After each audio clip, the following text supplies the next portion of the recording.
Win, letsgetawin.com. It is NFL Sunday, 9:15. Got a nice preview show of my best bets, as well as an anytime touchdown scorer that I have bet, and another one that I do like, and a little bit of DFS help.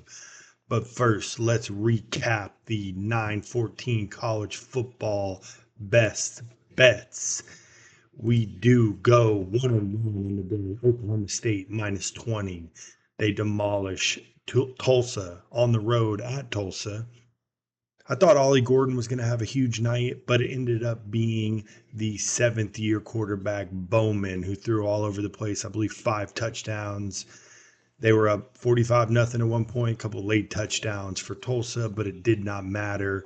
I also bet it again at 17 because it closed at 17. A lot of Tulsa heat and steam.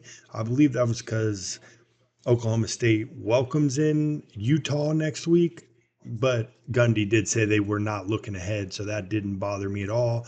Really loved that play. Oklahoma State -20, 1-0. Then we have a heartbreaker, West Virginia -2.5 games. West Virginia loses. They were up 10 with 4 minutes left in the game. And the fourth quarter magician, Eli Holstein. Hope I'm saying his last name right. I had it on mute while I was watching it and just crumbling inside, tweeting too much on how the refs took a big part in that. Horrible officiating, but nonetheless, Pitt and Eli Holstein come back again in a big fourth quarter rally. I actually have this pulled up here.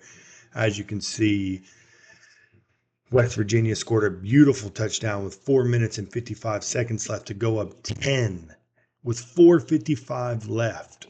And I said, all right, let's see if Eli can do it again. He came back and threw 3 touchdowns against Cincinnati in the fourth quarter last week. And sure enough, he does. He hits Reynolds here on a 40-yard touchdown. I believe it was 3rd and 30, maybe 2nd and 30. Dropped one right into him. Touchdown. West Virginia went 3 and out. On second down, I said, if West Virginia doesn't get a first down here, Pitt will come back and win. And that is what they did. So congrats to Narduzzi and the Pitt Panthers. Last thing on college football, I always say, if you don't have an elite quarterback, you are absolutely screwed. That's by far the number one thing that separates everybody in college football, in my opinion. Second is an offensive scheme coach. But if you don't have any of those, you have to have a coach that the guys can get behind. And Pat Narduzzi is one of those. But it looks like they got a stud in Holstein. The guy was breaking sacks, huge fourth quarter comebacks 2 weeks in a row. Hats off to him. College football 1-1, but it is NFL Sunday.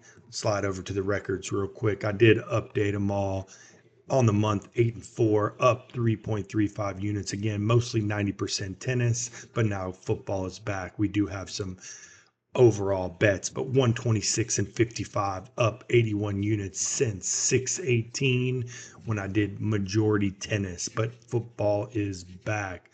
So enough of the college football. Let's dive into NFL Sunday. Here's a couple of my picks there. Had Kansas State yesterday too, but that's it on college football. So my best bet for NFL Sunday on 9:15 is the New York Football Giants plus 125 on the money line at the Washington Commanders.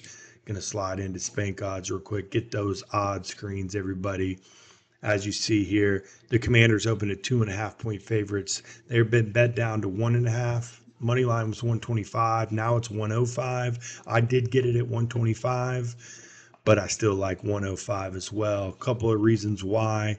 I do think Danny Jones Daboll opens the playbook up for him, gives him one more chance. This is a make or break game for him, in my opinion, and no better team to get right against than the Commanders.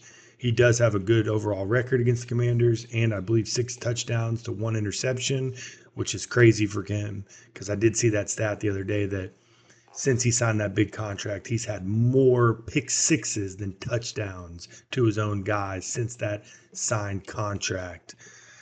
But that is why I like the Giants. Rookie quarterback on the Commanders. I think the Giants can get some pressure from Thibodeau and Burns, get to Daniels, make them scramble a little bit. They've been run heavy with the dual-headed monster they have back there, Eckler and Brian Robinson. But Giants plus 125. It is 105 now.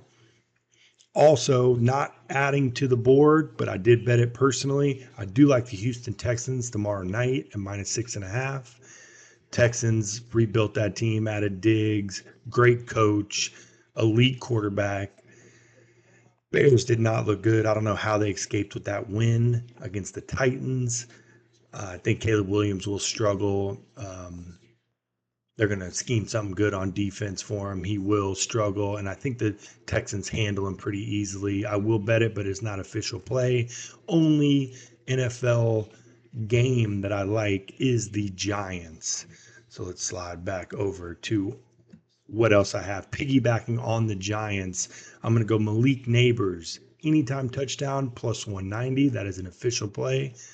Reason is I'm looking to stack them in DFS as well. Get into that in a second. But I started shopping my local books here in North Carolina. Got 6 of them. I go on the first couple. Malik Neighbors 130, plus 130, 135. I slide over to BetMGM, and he's plus 190. They gave me a little odds bonus of 10%, so I threw it on there as well. So I believe it's 209. But Malik Neighbors, anytime touchdown at plus 190. Actually, let's make it official. Houston Texans on the card, -6.5.